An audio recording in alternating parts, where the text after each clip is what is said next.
Essa semana tivemos a celebração do Paranirvana de Buda Shakyamuni, né? Sim, O dia senhor poderia 15 de comentar um pouquinho fevereiro para nós? é o dia em que normalmente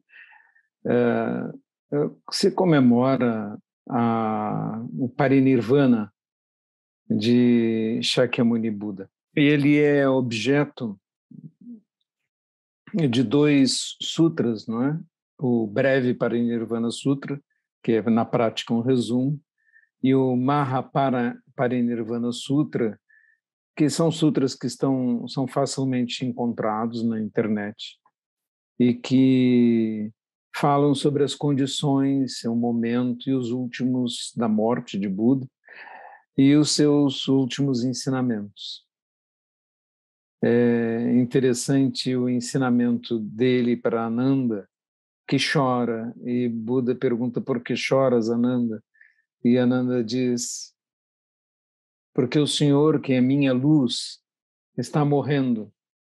E Shakyamuni Buda responde: seja você mesmo essa luz.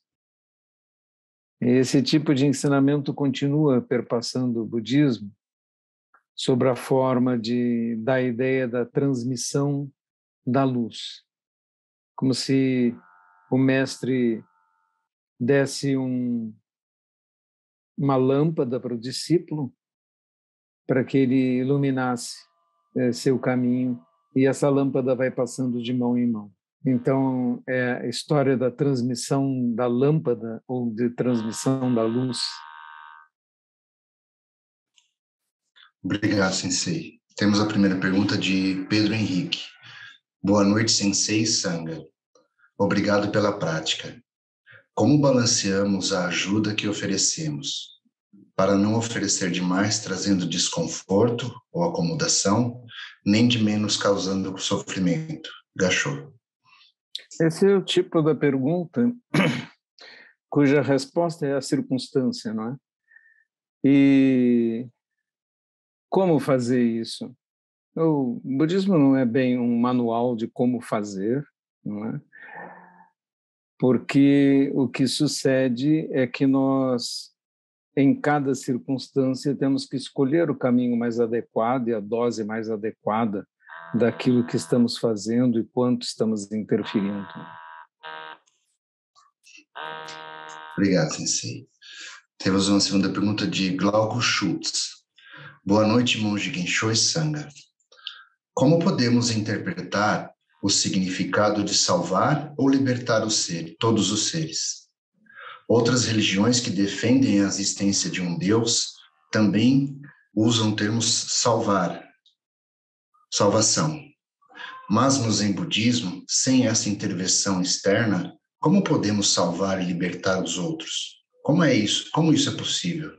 Somente extinguindo as nossas delusões? Gachô. Não, não é bem isto, né? Primeiro temos que entender esses termos. Nós não dizemos salvar todos os seres, nós dizemos libertar todos os seres, o que é um pouco diferente.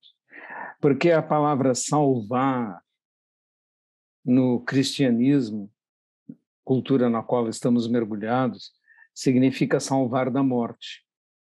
Cristo ressuscitou, então ele venceu a morte.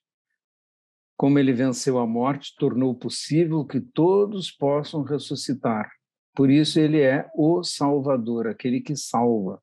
Muitos cristãos nem sabem direito deste conceito, mas a possibilidade de ressuscitar e não morrer para sempre é aquilo que é entendido como a salvação no cristianismo. Então, há uma espécie de julgamento no qual Deus escolhe, tem os seus escolhidos, e há diferentes interpretações no cristianismo, inclusive a interpretação calvinista, por exemplo, que estava falando com Nando-san esses dias, que é a ideia de que existem os escolhidos e eles têm a graça da salvação, porque Deus já sabe por antecipação quais serão os salvos. Então, esse saber dele é como se fosse determinista. Os que serão salvos já estão escolhidos, os que serão perdoados. Esse é o conceito de salvar.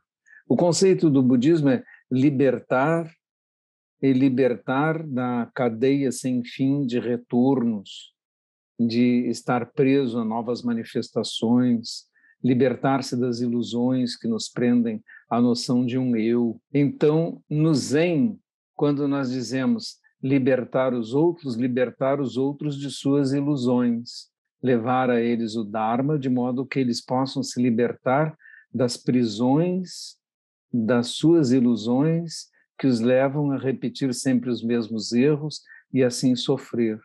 Quando nós dizemos libertar todos os seres,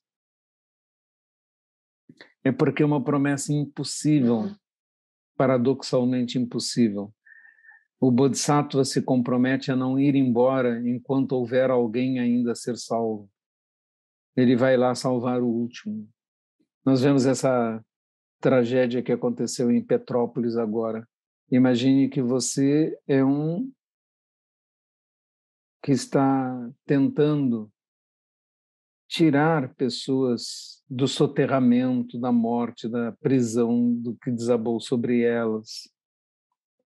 E você se compromete a continuar trabalhando sem descanso, até que o último tenha sido resgatado, porque você não pode parar e dizer, estou cansado e agora posso deixar alguém lá que poderia ser salvo embaixo dos escombros. Então o Bodhisattva é um ser de compaixão, ele se compromete a salvar todos os seres, assim como esses heróicos salvadores que fazem coisas assim nos momentos de desastre, aos quais devemos grande reconhecimento e compreensão de que seu papel é um papel de compaixão, de sentimento de solidariedade. É isso que o Bodhisattva faz, e é esse o sentido do voto, de libertar todos os seres, mesmo o último, mesmo o pior dos seres, que ainda está mergulhado em suas ilusões, você vai lá e estende a mão para ele.